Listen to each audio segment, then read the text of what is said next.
Hello, students, teachers, parents, history nerds. Hello, everybody, and welcome to Nutshelled History, where we lay out the facts, the good, the bad, and the ugly. Today, we are going to continue our United States history series by looking at the early republic. Don't forget that there's a link for a fill-in-the-blank worksheet in the description. I just ask that you like and subscribe. I apologize for any mispronunciations ahead of time. I do my best.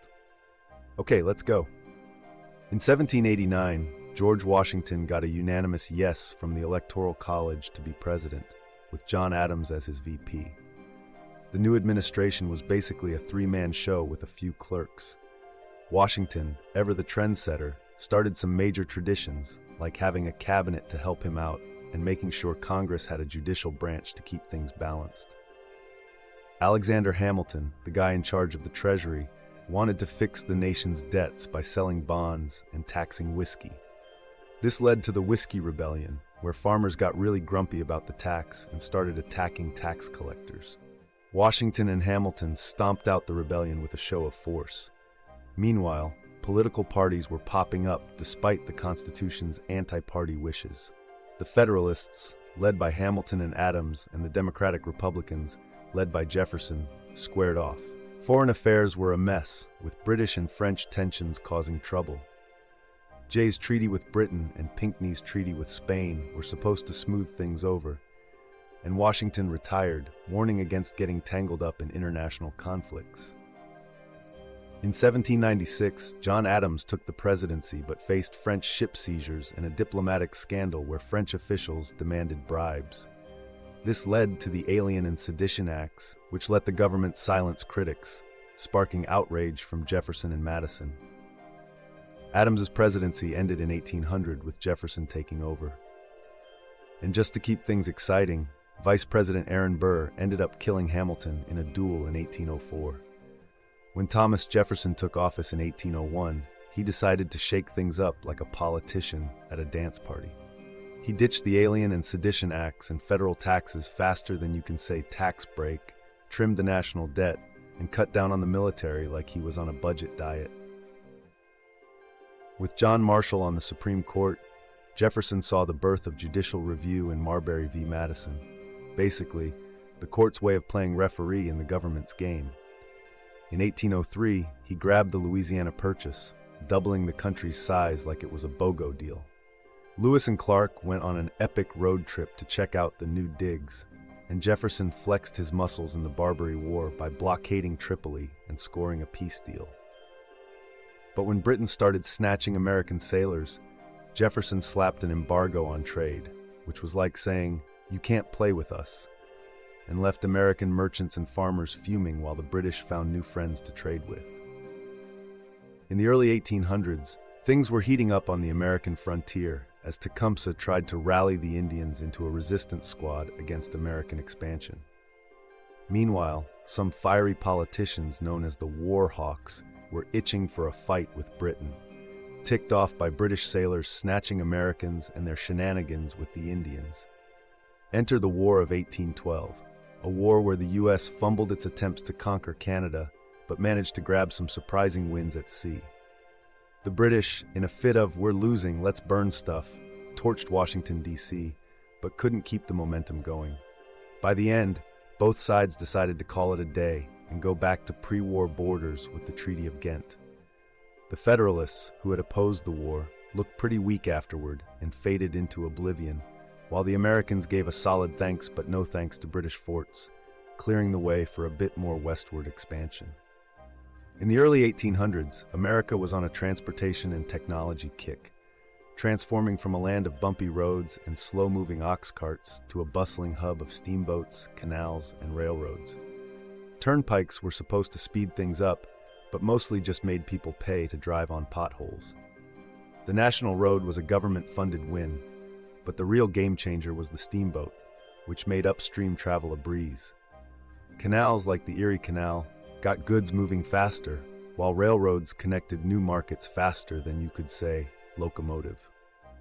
Meanwhile, the Industrial Revolution was turning handwork into a machine-powered frenzy.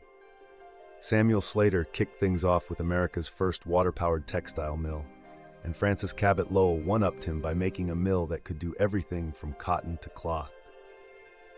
Eli Whitney added to the fun with interchangeable parts, so you could finally fix things without a custom-made widget. And just when it seemed like things couldn't get more modern, Samuel F.B. Morse invented the telegraph, proving that even in the 1830s, people really wanted to text each other. All this innovation meant Americans could travel, communicate, and make stuff faster than ever before. In the early 1800s, America was like a tale of two cities, one industrializing and the other, well, cotton picking. Up north, factories popped up like popcorn thanks to the Tariff of 1816, which made imported goods pricier and made homegrown products more appealing. Immigrants flooded in, providing the North with a ready workforce and sparking some serious resentment from locals who didn't appreciate the competition. Meanwhile, in the South, everything revolved around cotton. Thanks to the cotton gin and fertile land, farming took over and slavery thrived as farmers rushed to keep up with the cotton craze.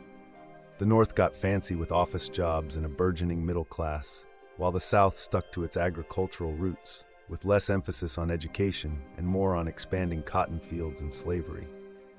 After the War of 1812, America was riding high on a wave of nationalism, which basically meant everyone was super into themselves.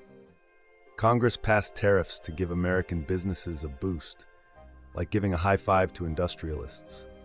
Henry Clay was the chief cheerleader for this economic enthusiasm, promoting the American system, a big plan for new roads and canals to connect the country and make it easier for everyone to trade their stuff.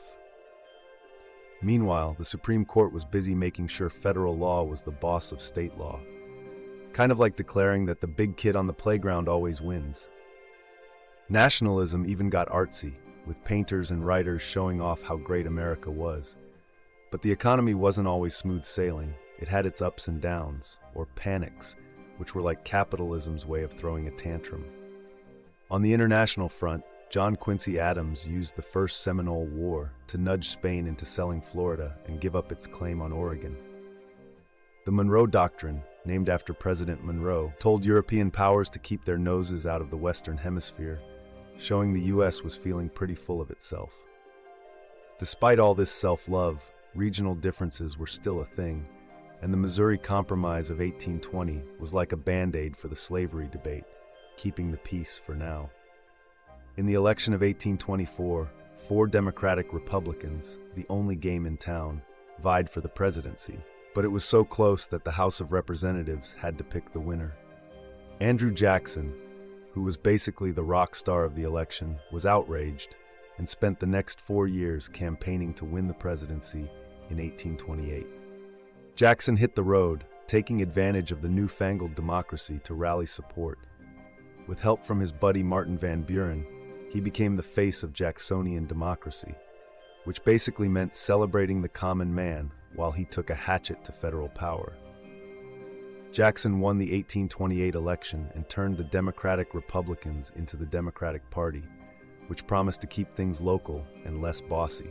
Jackson's first big move was the Indian Removal Act of 1830, which basically told 60,000 American Indians to pack up and head to Oklahoma, a journey that came to be known as the Trail of Tears because, well, it was pretty miserable.